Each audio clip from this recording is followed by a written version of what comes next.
Экинчи бөлүмдө эмин Нефилкоин жөнүндө айтып берейин. Нефилкоин бул эмне? Эмне бул? То есть понимаете, что бул токенди создавай жасашкан просто потому, что Гүлзат эже брокер болуп иштеп жүрүп, что поняла, что оказывается любой адам токен жасай алат экен деп туруп, анан поняла да, ага, там Жолдубек деген бир чекеге чыккан чыйкан деген бар. Ошол чекеге чыккан чыйкан айтып атат, что любой токен бизнеске байланыш керек. Ага, значит, вот если карьерге байласак нормальный болот.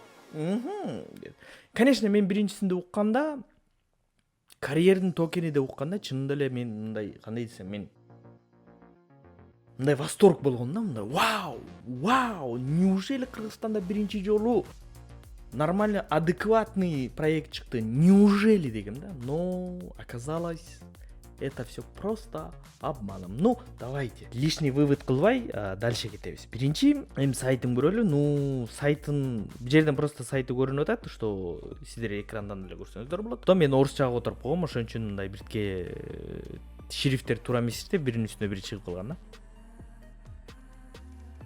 О чем? Ну, основной суть бул жерде айтып атат, что биз баягы эмнебиз, карьербиз и карьердин токенибиз, как и башында бизге баарыбызга айткандай. Биздин максат биздин таза экен ресурстарыны 8 жылдан бери иштеп келаткан Бишкекте завод фабрикалары бар, анан карьерлери бар, мрамор гранит чыгарган карьерлер, ошону биз мировой рынокко чыгарыш.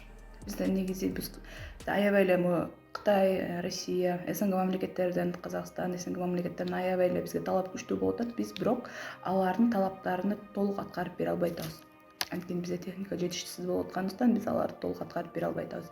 Биздин максат өзүбүздүн өндүрүмдөрдү мировой рынокко чыгарыш.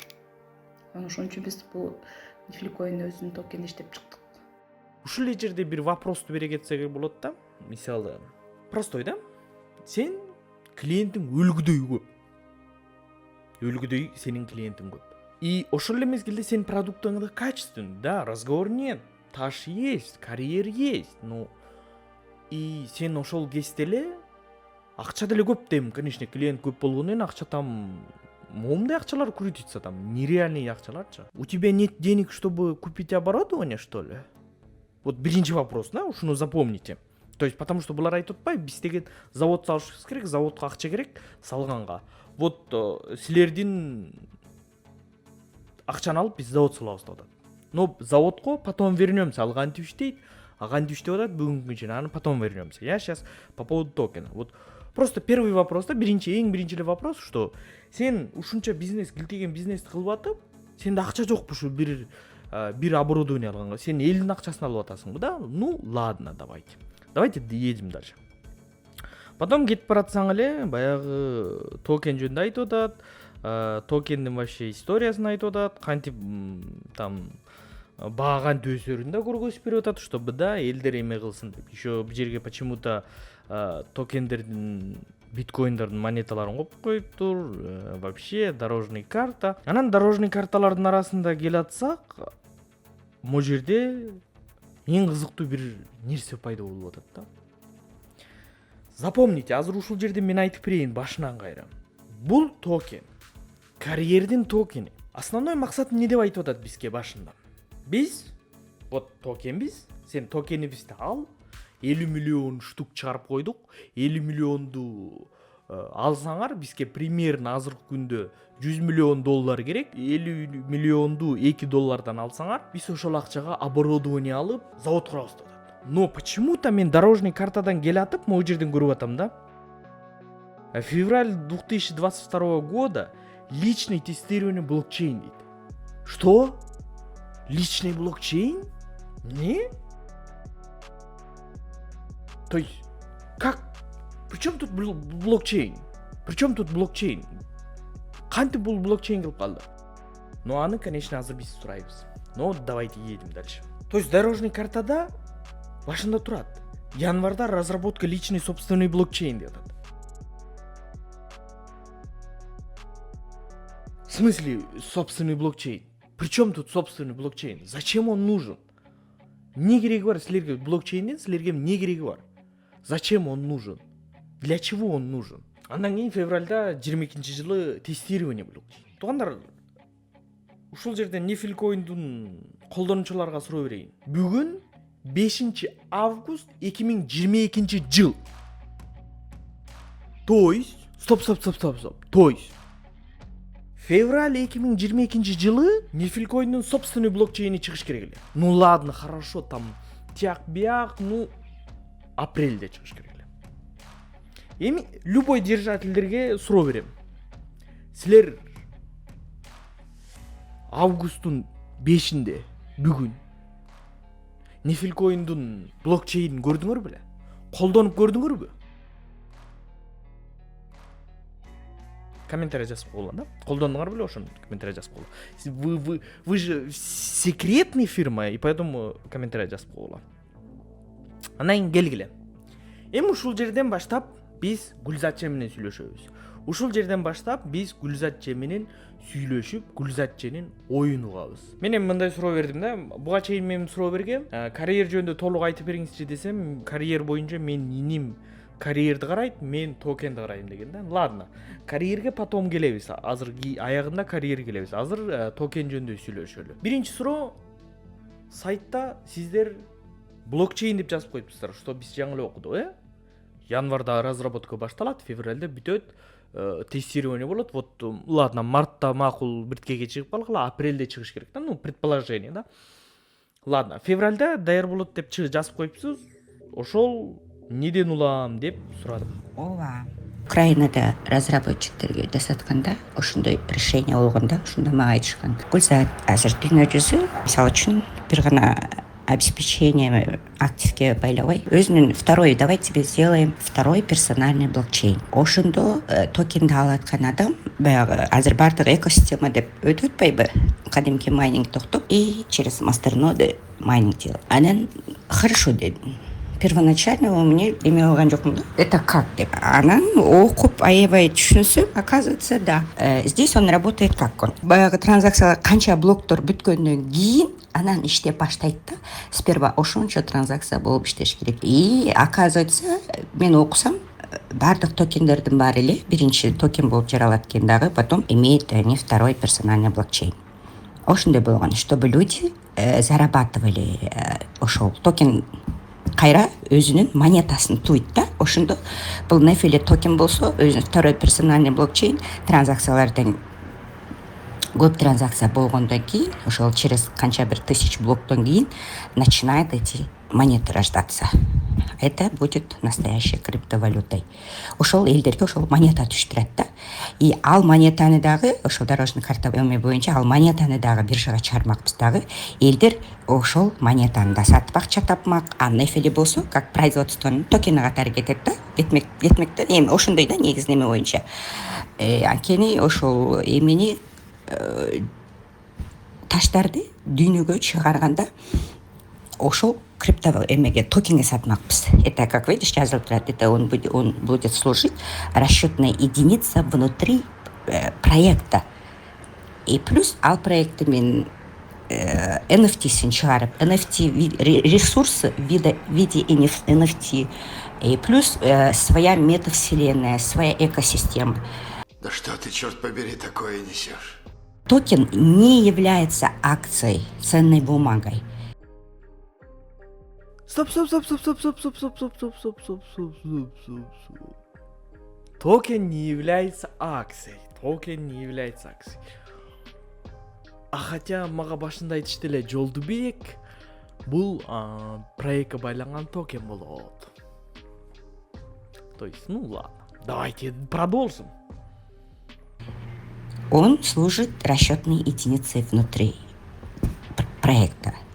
Ошондо эме болот да, кандай десем, как тебе сказать, ошол сырткы биз сыртка дүйнө жүзүнө чет өлкөлөргө границ чыгарганда токен менен. Здесь блокчейн служит, там же все прозрачно. Блокчейн служит вместо все вот этих бумаг, понимаешь?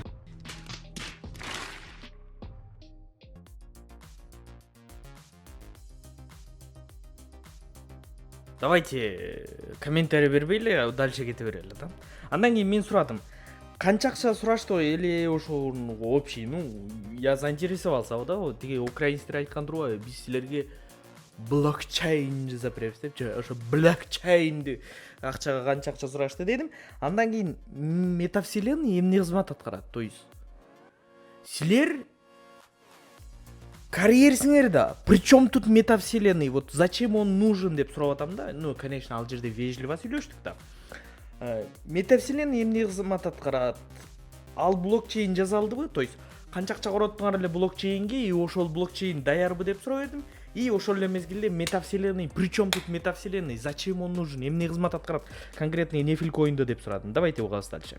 Метавселенная мне кызмат аткарат. Метавселенная, я хочу свою метавселенную. Это значит как? Сперва виртуально класс, это сейчас делают корабль. Корабль ичинде биздин чыккан ресурстар болот. Ресурсы в виде NFT. Ошол настоящий ресурсты в формате NFT сатабыз. Түшүндүңбү? Метавселенная, ошол эле NFT — это выход на мир для этих, например, традиционный бизнестин эң күчтүү жолу деп эсептейм да. Менин түшүнүгүм боюнча, билбейм сен кандай түшүнөсүң. Это выход на мир с помощью Web3. Это как? Мисалы үчүн биз азыр настоящий ресурстарды в формате NFT чет өлкөгө, как чет өлкө, на весь мир чыгат да. На весь мир чыкканда чыныгы ресурстар сатылат. Понимаешь? Например, бир куб деп сатабыз, мраморду бир куб деп сатканда кадимки жашоодогу куб менен багланат. Ошондо чет өлкөдөгү отуруп ошол жерде отурган адам кааласа канча куб керек болсо ошончо NFT сатып ала берсин. Анан может его реально заказать транспортировку, отправим, потом приедут. Видишь? Ушака биринчи келип отурбай эле в виде формате NFT сатып алышат любой ресурсту. Не дешти да билбейм. Но мындай айтып берейин. Вот Гүлзатчым не деп атат? Оюм кыскача айтып берейинби? Короче, булар NFT чыгарыптыр, могул NFT'ни. Америкадагы бир идиот, идиот да, булардын ою боюнча идиот да. Идиот отурат да, анан ойлонуп атам. Мага мрамор таш керек. Да, давай NFT сатып алабыз деп, анан алар NFT сатып алат экен дагы, анан булар бияктан Кыргызстандан NFT-сини алды да NFT-ничи. А Кыргызстандан физический ташты жөнөтүп ишет экен да. Давайте дальше кетебиз. Түшүндүңөр да, метавселенный эмнеге керек экен? Давайте дальше. NFT-ни сатып алса физический отправка кыласыңарбы деп сурадым. То есть булар айтып атпайбы, что үйдө отуруп алып эле сен сата бересиң депчи. Ошол эле мезгилде Гүлзатчы билбейт окшойт, интернет кантип иштейтчи.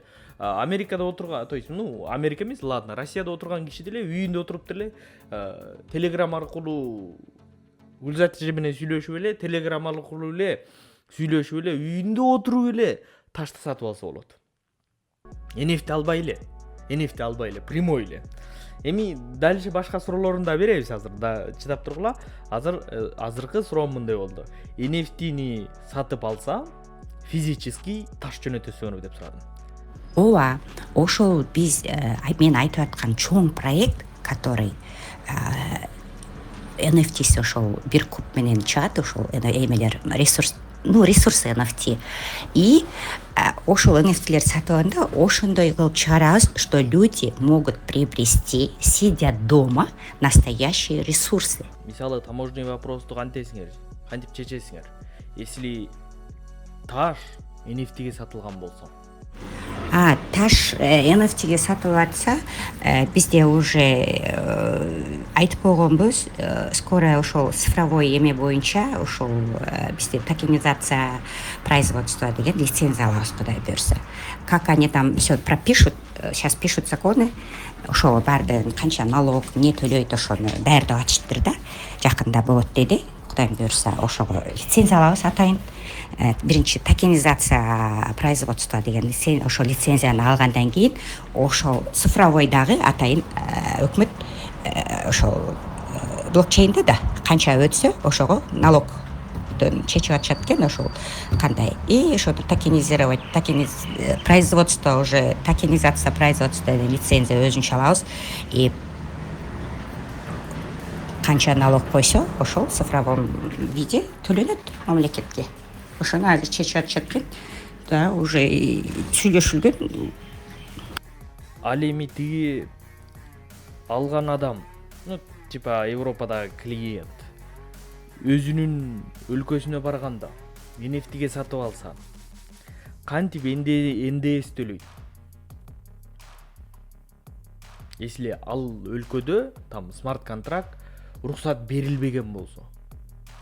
Ну, мисалы Америкада, мисалы Кытайда. Ошол өзүнүн өлкөсүнө барганда кантип НДС төлөйт дегенди, аны бизде и в реальном мире оформить можно, если в этом, кто купил в этом государстве, если смарт-контракт статус берилбеген болсо, мы можем его в реальном мире оформить документально, юридически, келип адам кайра эме кыла берет да. Ошону бардык эле өлкөлөрдө статус бериле элек, в смысле берилип атат да, баары бир көрөсүң берилет да, криптовалютага өтүшөт баары бир. Өтпөгөн республикаларда бар, өткөнү да бар. Эми ким заказ берет билбейбиз да. И мы хотим и как юридически реальном мире и виртуальном мире. Дүйнөдө жалгыз Белоруссия гана смарт-контрактка официалдуу түрдө статус берген. Башка өлкөлөр берген эмес. Демек, силердин клиентиңер, NFT алган клиентиңер, NFT аркылуу ташталган клиентиңер бул жалгыз эле Беларусь экен да. Башка өлкө албайт экен да. Башка өлкө тойса официалдуу документ аркылуу алат экен да, туурабы? Эми бул келечек да, Жолбек. Мы же не знаем завтра кандай ошол болот и канчалык деңгээлде тез өнүгүп атабыз. Азыр ошол статусу смарт-контракт ошол эме эмнеге криптовалюта кирелик жактын баары юридически алып атышат. Россия ошол жана Россиянын бардык жерлеринде келип оформление эме жанагынтип 4 договорубуз бар го. Дагы бирөө келди, договор юридически түзүп, ошол бүт кадимкиден законно алышат алар. Метавселенный жасалып жатабы? Жасалдыбы ошол? Эмне болду? Метавселенный эң аягында жасалат. Сперва ресурсы идут, бардык 6 ресурс чыгат, мета-корабль чыгат. Анан метавселенную создавать, это билсең керек, это надо очень хороший участок купить метавселенной. И өзүң ошол бир кандайдыр бир участокты сатып алып, анан метавселенныйды создавать этесиң. Метавселенный это эң в конце да, ошол планда эң акыркы неме, эң акырында ошол своя метавселенная болсо, ошол элдер ошону карьернин кандай иштеп атканын, VR-очки ошол учурга келип калган учурга уже даяр болуп калабыз. Азыр планда бар. Виртуальный своя мета, и можно без метавселенного сделать, но я хочу, чтобы свою метавселенную создавать. Азыр эмнеси жазалып жатат? Эмнеси болгон участок? Эмне болгон участок? Эмнеси жазалып жатат? Эмне болгон участок? Участок алам дейсиңер. Азыр ресурстар бүтүп калды, 6 ресурс. Азыр мета-корабль жасалып атат. Ошол корабльдин ичинде болот да ресурстар. Это корабль жасалып атат. Берки оюн проекттин участогу жасалып бүттү, панкы жасалып бүттү. Панкы уже Кудай буйрса чыгат. Эртең 3 августта продажа башталат. Это панки, которые со всех континентов прилетели, чтобы добывать ресурсы деп чыгат ал жерде. Ким жасап жатат аларды? Ким? Каяктан жасалып жатат? Кайсы программист барбы? Ошол бир-эки программист көргөзчү бизге. Чтобы создавать реальную метавселенную, ошол даяр ошол участоктор сатып атпайбы азыр? Мисалы үчүн канча $1000 $, ошол участокты сатып алыш керек. Анан метавселенная создавать этесиң. Мындай, да, ты можешь өзүң деле создать, ну, где-то же ты должен, например, баягы үйдү салыш үчүн участок сатып алышың керек дегенде эле, да, мынтип эле асманга коюп, мисалы метавселенныйды коюп туруп эле, мынтип асмандагы нерсе эмес да. ты должен сперва купить участок. Потом на этом участке, ошол жерде, посмотрим, аны сейчас думаем, либо бир ошол кандайдыр бир уже даяр метавселенныйдан участок сатып алып, ошол жерге курабыз. Россияда жасап атышат. Бизде Кыргызстанда эмес. Кыргызстандан билбейм, мен таппадым, бар дейт балдар. Билбейм, мен ошол жака жасатып атам. Орустар жасап атат. А оюн проекти башка бирөөлөр жасап атат, башка орустар, Россиянын. Эгер силер бирөөнүн платформасында болсоңор, анда силер метаверс проект эмессиңер. Метаверс бирөөнүн проектинде турасың да, сен либо Mana, там Sandbox или проект болбой каласыңар. Силер ошонун ичиндеги эмне эле проект болуп каласыңар. Это две разные вещи. То есть булар айтып атат да, биз то есть метавселенный курабыз деп айтып атат, метавселенный жасайбыз деп. Но ошол эле мезгилде айтып атат, что биз бөлөк бир метавселенныйда, мисалы как Mana, Sandbox, дагы толтура метавселенный бар, но основной экөө. Ушу экөөнүн бирөөсүнөн участок сатып алабыз дейт, ар ичинде участок сатылат. Жер сатылат да, ошол виртуальный жер сатылат. Виртуальный жерге карьер курабыз дейт. Биздин карьерди курабыз дейт. Ошону метаверс деп атат. Ал метаверс эмес, ал жөн гана эле бирөөнүн метавселенныйында ичинде турган эле жөн эле проект. Ал метаверс эмес. Ошентип айтып атат. Естественно, вот поэтому я хочу экосистему, свой блокчейн, мультичейн, блокчейн хочу сделать деп ошону айтып атпаймынбы? Ошондо биз метаверс проект болбой калабыз. Өзүнүн экосистемасы курулат деген жазылат.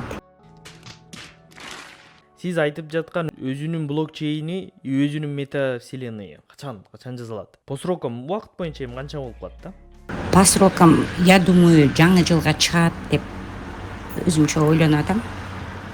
Жаңы жылга уже өзүнүн блокчейни даяр болуш керек. Кудайым буйрса. Ошол качан эми айтсас, жакшы прозрачный болот да. Канча акча кетти? Жашырбай эле $100,000 кеттиби, $200,000 кеттиби, канча айтты? Именно ошол ресурстарга же полный проектке жакшы эле кетти. Жолдубек. Себеби кымбат, билесиң, азыр баардык нерсе. Бир сайт жасатышың да кымбат. Ошону смарт контрактка NFT-лерди отургузуш да кымбат. Нормально. Эми дагы канча акча кетиши мүмкүн? Эми ошол менин эсебим боюнча ошол блокчейнге керек. Жолдубек. Блокчейнде ошол эң арзан дегенде негизи $300,000 жасалат экен. Дагы расходдору, это реклама где-то там. Реклама очень кымбат турат экен баарынан. На рекламу много уходит. Болот экен, аябай там эгерде күчтүү чыгаргың келсе, там где-то да. Ну, менин эсебим боюнча дагы $200,000 керек да.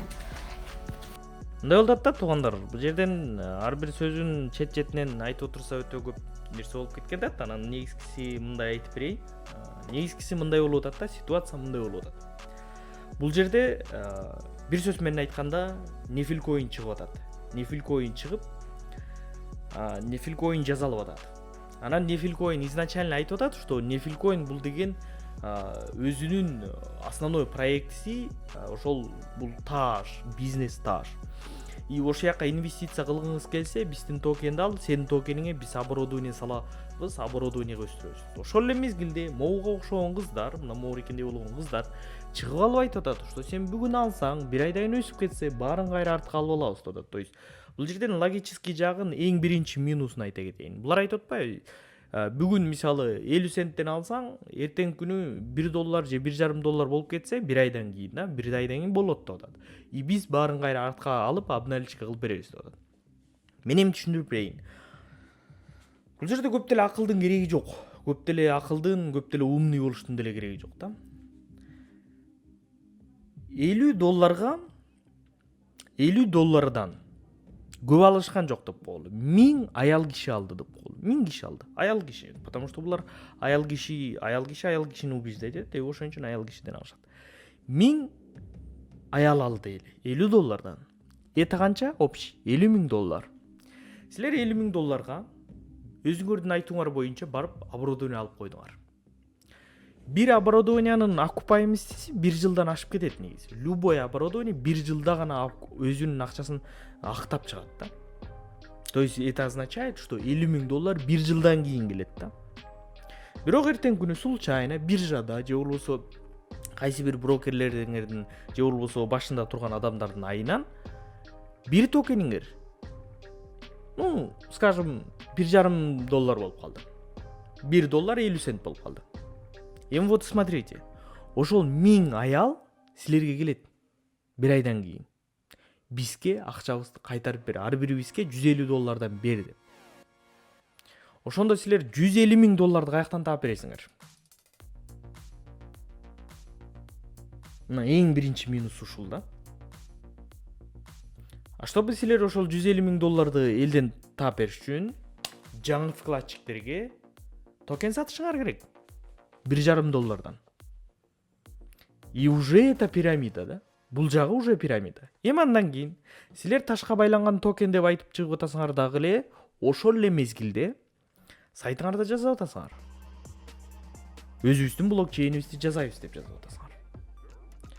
Блокчейн эмне болду, жазалдыбы деп сурасам, мына мынтип жооп берип атасыңар өзүңөр.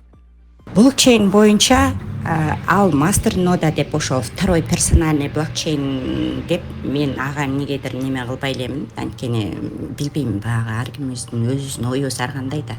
Ал мастернода жасалган, бирок я его не хочу, честно сказать.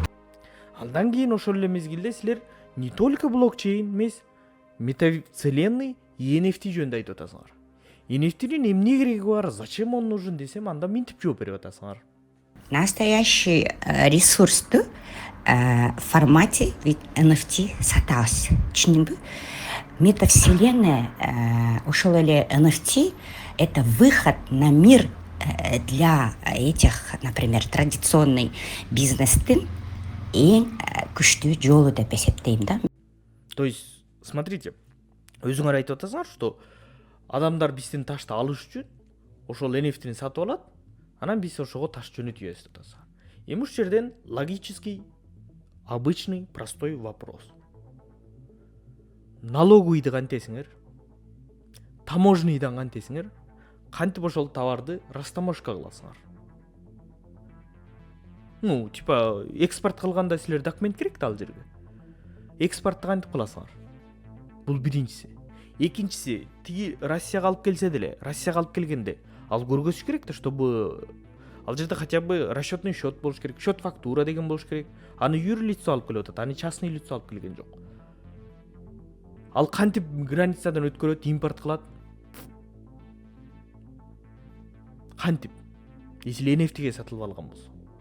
Айтып атасыңар, что бул будущий, бул келечек. А то есть это где-то бир 10 жылдан кийин пайдаланса болот экен да, азыр эмес. Биткоинду жана криптовалюта смарт контракттарды принимать эткени бир жагы эле 10 жыл да. Бул эртең эле принимать эте албайт өлкөлөр. Потому что бул нерсеге акырындык менен өтүш керек. Эгерде сразу өтүп кетсе, жылдап куруп келген институтту, политический институтту бузуп аласың сен.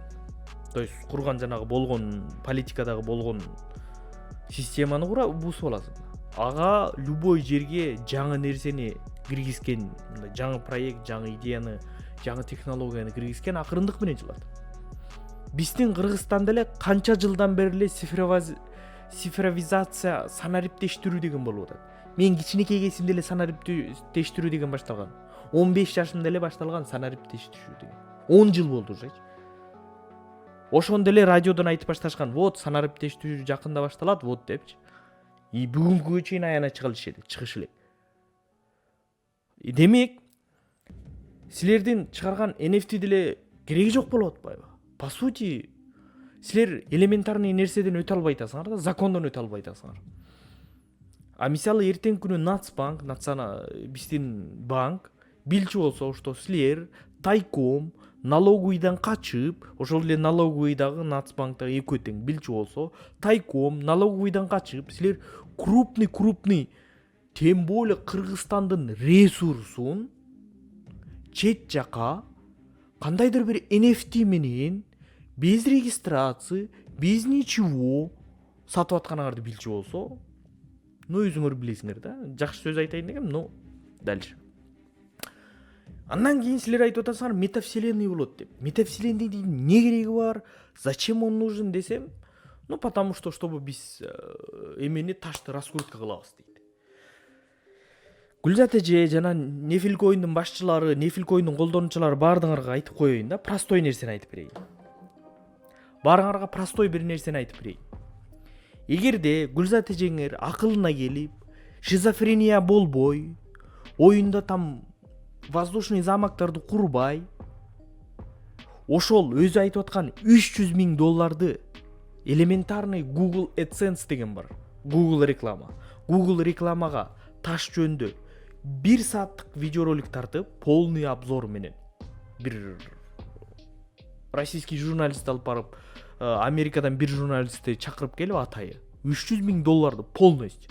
Ошону тарттырып, и ошол 2 английский и русский видеороликти YouTube'дан, Google'дан реклама кылып, раскрутка кылганда контекстный реклама аркылуу. Эмгичектиче этедик ташын уже касып бүтүп таштамак.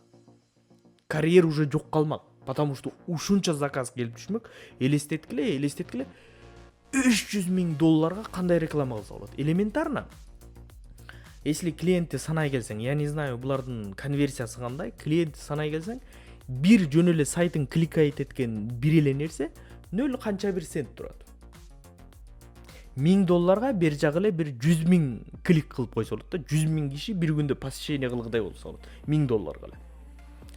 Элестеткиле, мен просто бул грубо эсептеп атам да. А если муну деген $300,000 ошол Google'га салчу болсо, рекламага, такой прибыль алмак, что Гүлзат эжең бизди тааныбайт да болчу. Сен ким элең дейт болчу. Ошон үчүн мен муну шизофрения деп айтам. Почему? Потому что, азыр мисалы $300,000 коротту, өзү айтып аткандай. Блокчейн жасаганга, сайт жасаганга, NFT жасаганга, метавселенный жасаганга. Вопрос эмне бар азыр? Ой, ал картинканы деле мен деле жасай алам, ал проблема жок. NFT-ни мындай да, NFT өзү мен видеоролик чыгаргам мына бул. NFT бул өзү мындай технология жакшы, бирок азыр өзүнүн практически применениясын дагы эле таба элек. Ошол эле OpenSea'деги NFT'лердин 95% скам проект. Анан о чем идет речь билбейм да. Ар бир адамга эле NFT таштын кереги жок, чтобы ал NFT-ни алыш үчүн. Демек эч ким NFT-ни албайт, таш керек жок болсо. А жөн эле виртуальный алат деп атат, а виртуальный алганда чё толку тогда ташка байлап? Видите? Менде закономерный бир вопрос бар да. Мисалы, токен эмне себептен чыккан, зачем он чыккан да башындачы? Же анын акчасына сиздер завод салбапсыздар, заводго бир дагы оборудование албапсыздар. Почти завод үчүн эчтеке кылынган эмес да. Хотя сиздер айткансыздар, что ошол акчага биз завод курабыз деген. Азыр эми мен жантан бери угуп отурсам, бүт акчанын баары эле каяктагы метавселенный, каяктагы NFT-лерге кеткен экен. Анан эми азыр элдер акчасын требовать этип атат артка. Сиздер баягы колуңуздарда турган ташты сатып, ошол акчаны элден кутуласыздар да. Анан бир жерден түшүнүксүз болуп атат. Сиздер ушунча эле альтруистсиздерби? Мындай акчаны ушинтип эле чача берген альтруистсиздерби? Эмне? Получается, силер эчтеке выгода алган жоксуңар да мынданча токен чыгаргандан. А нельзя было ли, да, өзүңөрдүн эле акчаңарга ошол эле эч кимге токен чыгарбай эле башында, эч кимге токен сатпай эле башында ошо метавселенныйдын баарын өзүңөрдүн итак эле акчаңарга жасапсыңар, өзүңөрдүн акчаңарга жасап, бүтүрүп, ишке киргизип туруп, андан кийин токен чыгарганыңар туура болот беле? Эмне себептен силер ушуну биринчи токен чыгарып элге сатып, ал акчаны чогултуп алдыңар дагы кайра өзүңөрдүн акчаңарга эле блокчейн чейиндин баарын жасадыңар дагы эле анан кайра элдин колундагы акчаны кайра сатып алып атасыңар. Если даже 150 000 болсо, это 150 000 долларга сатып алышат. А это деле мындай кенедей акча эмес, кичинекей оюнчук эмес, ал тийген акча да.